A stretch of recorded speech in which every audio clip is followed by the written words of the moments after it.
Hey guys, welcome back. In today's video, I'm going to show you how to export for YouTube in Adobe Premiere Pro. So let's get started.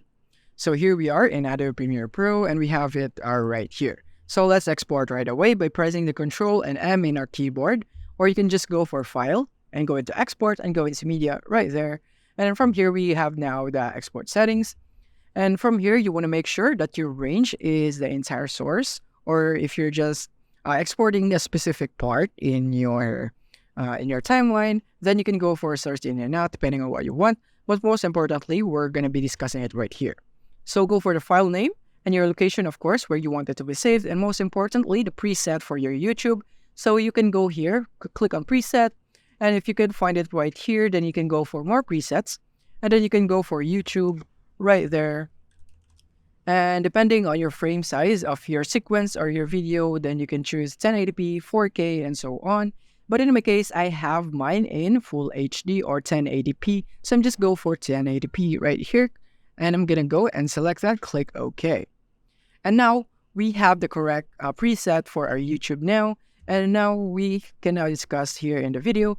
So from here, what I recommend is you just click on Match Source so that the video and your settings right here for the frame size would be the same, and there would be no black bars right there, excess black bars. So yeah, I recommend that you click on Match Source right there.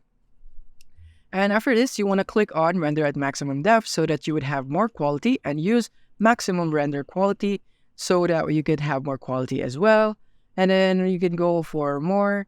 If you have hardware encoding, then you can also use this if you have a GPU so that it would render faster. And for the bitrate, you can edit it more like this one. But if you don't know about this stuff right here, then I suggest that you don't mess with it.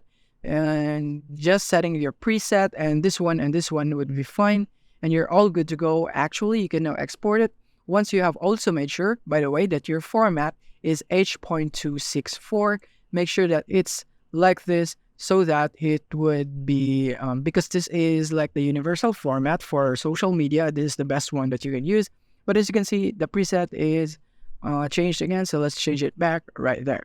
So once you have made sure of your settings right here, you have your video on, you have your audio on, your effects, and so on right there. So once you have double checked everything, you can now export right here, or if you can send it to media encoder, if you have one, then you can also do it right here. So let's export it, and that is basically it for this video. I hope this video helped you out. Thank you for watching. If you have found this video helpful, simply leave a like below or subscribe because it helps me reach more people. See you soon.